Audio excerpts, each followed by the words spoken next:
Good morning મારા વાલા વિદ્યાર્થી મિત્રો. ધોરણ 10 પાઠ 13 નિર્ણય માળખા પાઠ 1. વિદ્યાર્થી મિત્રો, આના પહેલાંના આપણે પાઠમાં ભણી ગયા છું. આપણે સી વિશે જ અત્યારે ચર્ચા કરશું. આ ચેપ્ટરમાં બી સી વિશે જ ચર્ચા છે. આના પહેલાંના ચેપ્ટરમાં આપણે printf, scanf, put character, puts, get CH, gets, get characters આ બધાની આપણે ચર્ચા કરી લીધી હતી. બરાબર. આ ચેપ્ટરની અંદર આપણે if statement, if else, if ladder, if nested આપણે આની ચર્ચા કરશું. બરાબર. પ્લીઝ આ વિડીયો ધ્યાનથી દેખજો, ધ્યાનથી સાંભળજો, તો જ તમને ખબર પડશે, બાકી નહીં ખબર પડે.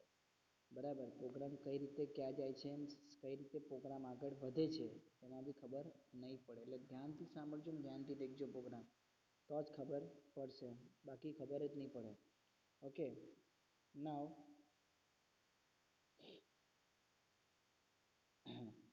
સી ભાષામાં નિર્ણય માળખાની જરૂરિયાત એટલે કે need four decision structure in C. Right. કોઈ શરતના પરિણામે આધારે પ્રોગ્રામના એક વિભાગ પરથી અન્ય વિભાગ પર જવા માટે નિર્ણય માળખા મદદરૂપ બને છે. કેટલીક વાર નિર્ણય માળખાના વિધાનો પસંદગી માળખાના વિધાનો સિલેક્ટિવ સ્ટ્રક્ચર સ્ટેટમેન્ટ શું કહેવામાં આવે છે? Selective structure statement S. Selective structure statement શું કહેવામાં આવે છે? Selective structure statement. બરાબર. શાખાકીય વિધાનો એટલે કે બ્રાન્ચિંગ સ્ટેટમેન્ટ અથવા નિર્ણય લેનાર વિધાનો એટલે કે ડિસિઝન મેકિંગ સ્ટેટમેન્ટ. શું જો ત્રણ છે. એક તો કયું છે? Selective structure statement, second branching statement and third one is નિર્ણય લેનાર વિધાન એટલે કે ડિસિઝન મેકિંગ સ્ટેટમેન્ટ તરીકે પણ ઓળખવામાં આવે છે. અને અમલીકરણ પ્રવાહીને નિયંત્રણ કરતા હોવાથી આ વિધાનોને નિયંત્રણ વિધાનો એટલે કે કંટ્રોલ સ્ટેટમેન્ટ પણ કહેવામાં આવે છે. देखो કેટલા સ્ટેટમેન્ટ કહેવામાં આવે છે? તો selective structure statement, branching statement, decision making statement, પછી કંટ્રોલ સ્ટેટમેન્ટ. બરાબર. આટલા સ્ટેટમેન્ટ કહેવામાં આવે છે. હવે દેખો વિદ્યાર્થી મિત્રો, મેં તમને જેમ કે પહેલા જ કીધું, આપણે જ્યારે સિલેક્ટ કરવાનું હોય, ધારો કે આ યા તો આ, ધારો કે સાચું હશે યા તો ખોટું હશે. બરાબર. તમે ખાધું હશે કે તમે નહીં ખાધું હોય, તમે સ્કૂલ ગયા હશો યા તો તમે સ્કૂલ નથી ગયા. તો જો અહીંયા કન્ડિશન્સ આવે અને જ્યાં કન્ડિશન્સ આવે બરાબર ત્યાં ઇફ જેમ કે ખબર આપણે ફંક્શન્સમાં શીખ્યા હતા કે ભાઈ આ છોકરો પાસ છે, આ છોકરો ફેલ છે. તો ભાઈ જે આપણે પર્સન્ટેજ લખીએ એમાં શું આપણને તુરંત બતાવી દે કે ભાઈ આ પાસ છે કે ફેલ છે. તો એ જ આ રીતે આમ આપણે શીખવાના જે સ્ટેટમેન્ટો ઇફ સ્ટેટમેન્ટ છે. જો પહેલું ઇફ વિધાન શું છે? ઇફ વિધાન એટલે કે ધ ઇફ સ્ટેટમેન્ટ. નિર્ણય માળખા માટેનું ઇફ એક એવું સક્ષમ વિધાન છે જે સૂચનાઓના અમલને નિયંત્રણ કરવા માટે ઉપયોગમાં લઈ શકાય છે. અને ઇફ વિધાનનો ઉપયોગ નીચે જણાવેલ વિવિધ પ્રકારે કરી શકાય છે. ચાર છે. કયા કયા છે? એક સરળ ઇફ એટલે કે simple if statement, second if else statement, simple if statement, if else statement, nested if statement and else if ladder statement. જો કયા કયા ચાર છે?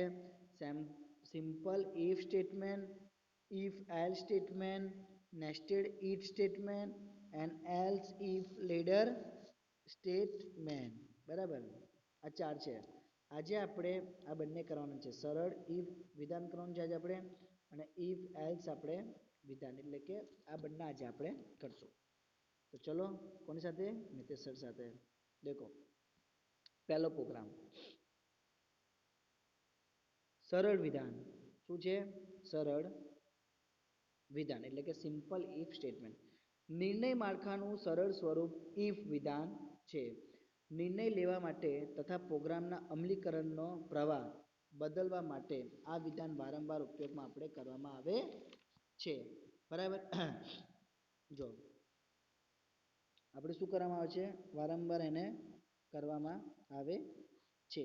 તો પણ શું કરવામાં આવે છે, એટલે કે જો દાખલા તરીકે ઉપયોગકર્તા પાસે એક આપણે એક દાખલા તરીકે આપણે દેખે છે કે ઉપયોગકર્તા પાસેથી કોઈ એક વિષયના ગુણ મેળવવો અને જો તે જે બી સંખ્યા હોય એનાથી વધુ છે યા તો વધુ છે, અગર સમજો કે તમારા 12માં પર્સન્ટ 92 આવ્યા અને મારે તમને શું કરવું છે, અભિનંદન આપવા છે, બરાબર, તો હું કોડિંગ થ્રુ સમજાવીશ યા તો તમારે 35 આવ્યા છે, 35 એટલે કે તો તમે ફેલ હશો, બરાબર.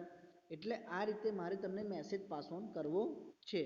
તો હું કઈ રીતે કરીશ, તો દેખો સૌપ્રથમ તો આપણે જે સ્કાઇટ ઓપન કરીએ છીએ ઓપન કરશું, એમાં ટેક્સ્ટ એડિટર ઓપન કરશું, લખશું વગેરે વગેરે એ બધું તમને ખબર છે. પણ જો સૌપ્રથમ અહીંયા બે વસ્તુ વધી છે, બરાબર, ધ્યાનથી જો ઇન્ક્લુડ stdio ડોટ એચ અને include std library dot H, standard library dot H, standard input output dot H, integer main આ તો આપણે લખવાનું છે, ઇન્ટીજર માર્ક્સ સિસ્ટમ ક્લિયર્સ, જો integer marks system clear, enter marks enter your marks, પછી સ્કેનએફમાં આપણે શું લખશું કે પર્સન્ટેજ ડી, શું પર્સન્ટેજ ડીમાં શું આવશે, માર્ક્સ આવશે ને, તો માર્ક્સ, તો એન્ડ માર્ક્સ. નાવ ઇફ બ્રેકેટમાં અહીંયા કન્ડિશન આવી ગઈ, આ શું કહેવાય, કન્ડિશન કહેવાય કે માર્ક્સ ગ્રેટર દેન 80, યાની કે 80 થી કેટલું હોવું જોઈએ, મોટું હોવું જોઈએ. અગર મોટું છે તો શું આવશે, પ્રિન્ટએફ કે કોંગ્રેચ્યુલેશન, શું આવશે, કોંગ્રેચ્યુલેશન. અગર નથી તો શું આવશે, printf have a nice time, શું આવશે, હેવ અ નાઇસ ટાઈમ. અને રિટર્ન વેલ્યુ ક્યાં જશે, જીરોમાં જશે, ક્યાં જશે, જીરોમાં.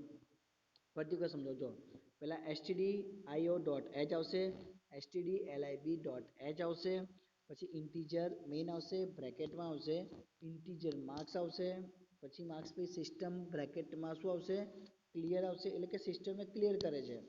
પછી પ્રિન્ટએફમાં એન્ટર યોર માર્ક્સ, બરાબર, એના પછી સ્કેનએફ લેશે, સ્કેનએફ પર શું કરશે, પર્સન્ટેજ ડી, કેમ કેમ કે આપણે ઇન્ટીજર લીધું છે એટલા માટે, અને કોને આપણે માર્ક શો કરવાનું છે, તો એન્ડ માર્કના શો કરવાનું, એટલે આપણે એન્ડ માર્ક લીધો. નાવ ઇફ કન્ડિશન કે ઇફ બ્રેકેટમાં mark greater than 80, printf configuration sorry congratulation, પ્રિન્ટએફમાં have a nice time and return value. તો દેખો અહીંયા આઉટપુટમાં શું બતાવે છે, એન્ટર યોર માર્ક્સ તો 85 નાખ્યા, કોંગ્રેચ્યુલેશન શું આવ્યું મેસેજ, કોંગ્રેચ્યુલેશન આવ્યો, એના કરતાં વધારે છે એટલા માટે કોંગ્રેચ્યુલેશન આવ્યો. અગર આના કરતાં ઓછા આવત તો શું મેસેજ આવત, હેવ અ નાઇસ ટાઈમ, શું આવત, હેવ અ નાઇસ ટાઈમ આવત. ખબડી પાકું, તો આપણે આગળ વધીએ. હવે દેખો આપણે મેઇન વિધેયમાં આવેલા પ્રથમ વિધેયના માર્ક્સ નામના ચલને આપણે વ્યાખ્યાયિત કરીએ છીએ.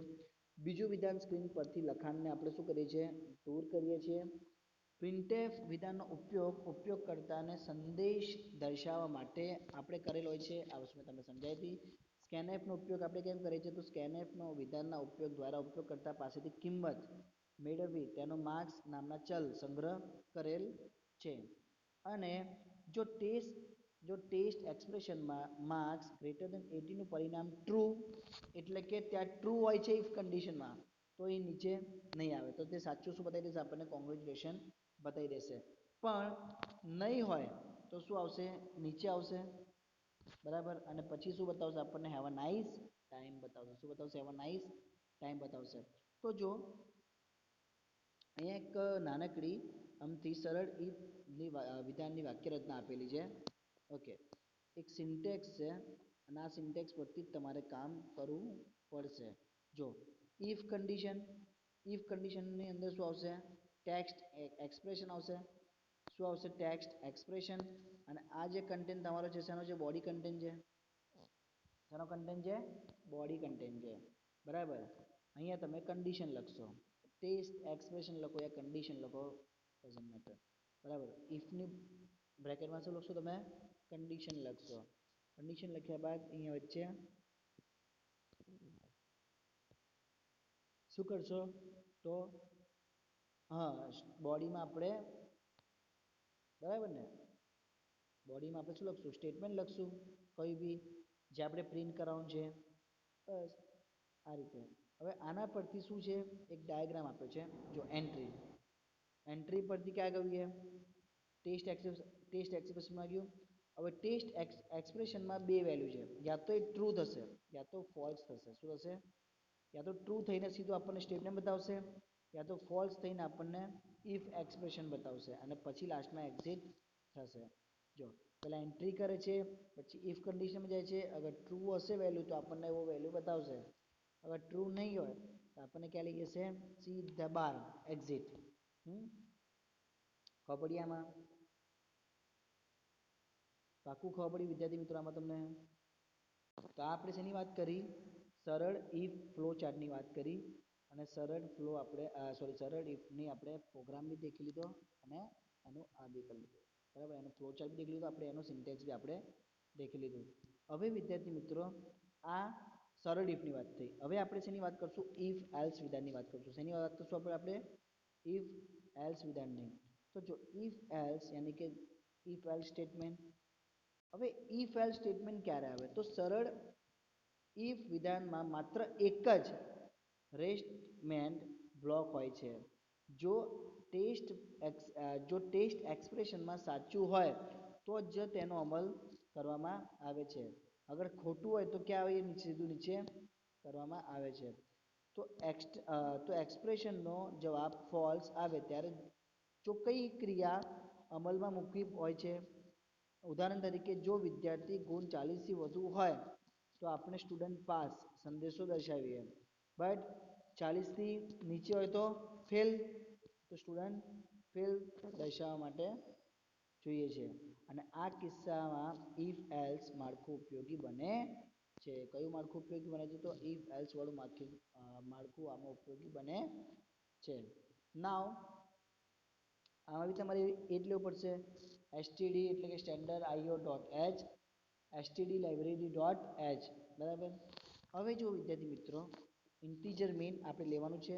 અહીંયા જો integer marks, system, print enter your marks અને scanf percentage D and marks, આટલું આપણે સેમ જ કરવાનું છે.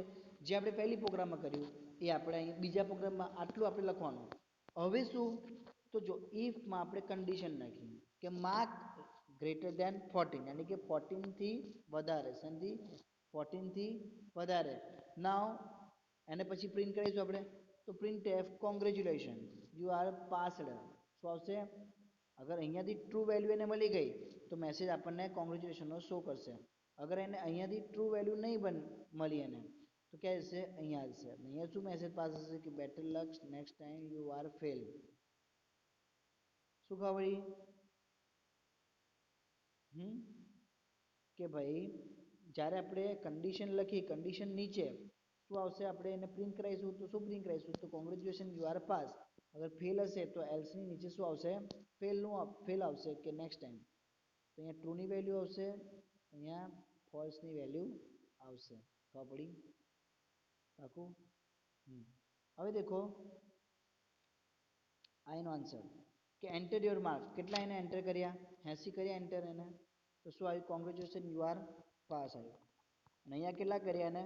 35 કર્યા. તો શું આવ્યું? Better luck next time you are fail. ખબર પડી? આ રીતે. પાકું? શ્યોર?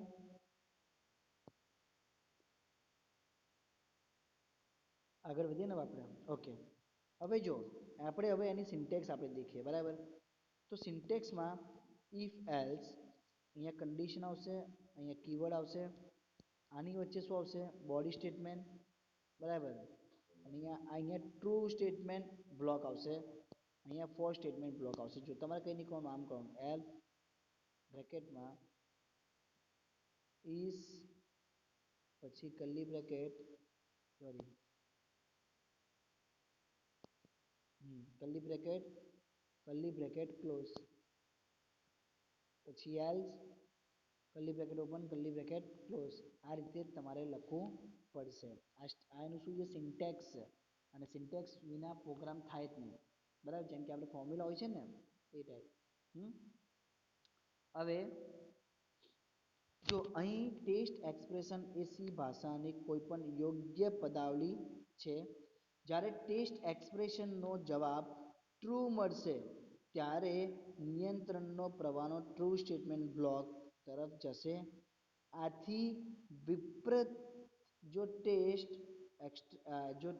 એક્સપ્રેશન જવાબ ફોલ્સ મળશે તો નિયંત્રણ સલાહ ફોલ્સ સ્ટેટમેન્ટ બ્લોક તરફ જશે. બંને કિસ્સામાં ઇફ વિધાનનો ઉપયોગ થાય છે. કયા બાદ નિયંત્રણને પ્રોગ્રામને આવે તે પછી વિધાન તરફ મોકલવામાં આવે છે. અને આ વિધાન આપણે શેમાં દેખશું? ફ્લો ચાર્ટથી દેખશું. જો તો બતાવો તમને ફ્લો ચાર્ટ દેખાડી. પહેલા શું કર્યું એને? પહેલા એને એન્ટ્રી કરી. એન્ટ્રી કરીને શું કર્યું? એને ટેસ્ટ એક્સપ્રેશન કર્યું. હવે એની પાસે બે વસ્તુ છે, યા તો એક્સપ્રેશન ટ્રુ જશે યા તો એક્સપ્રેશન ફોર જશે. બરાબર, એટલે પહેલા આમ ટ્રુમાં જશે, પછી ફોલ્સમાં જશે, પછી શું કરશે? નીચે એક્ઝિટમાં આવશે. એક્ઝિટ એટલે કે અહીંયા આપણને શું મળશે? આઉટપુટ મળશે. પહેલા એન્ટ્રી કરશે, એન્ટ્રી કર્યા બાદ એ ટેક્સ્ટ એક્સપ્રેશનમાં જશે. ટેક્સ્ટ એક્સપ્રેશન કે પછી એની પાસે બે ઓપ્શન છે, યા તો વેલ્યુમાં ટ્રુમાં જશે યા તો વેલ્યુ ફોલ્સમાં જશે. અગર ટ્રુમાં જાય છે તો સીધું નીચે ડિરેક્ટ આન્સર આવી જાય છે. અગર ફોલ્સમાં જાય છે તો બી આન્સર આવી જશે. લેકિન આપણે જેવી ફોલ્સમાં આપણે જે સેવ કર્યું છે ને એ જ એને ત્યાં બતાવશે. બરાબર, અને જે આપણે ટ્રુમાં જે સેવ કર્યું છે ને એ જ એને ત્યાં બતાવશે. ખબર પડી વિદ્યાર્થી મિત્રો? તો અહીંયા આજે આપણે આ બંને શીખ્યા. કાલે આપણે બીજા નેસ્ટેડ વાળા અને લેડર વાળા આપણે શીખશું. તમને કઈ બી ક્વેરી હોય તો તમે મને પૂછી શકો છો. બરાબર, અને પ્લીઝ આપણા વિડીયો દેખતા રહેજો. તમને ખબર પડશે કે શું આવે છે, તમારા એક્ઝામમાં તમે શું લખી શકશો એના માટે. Okay students, thanks for watching my video. Good bye, stay home, જય હિન્દ.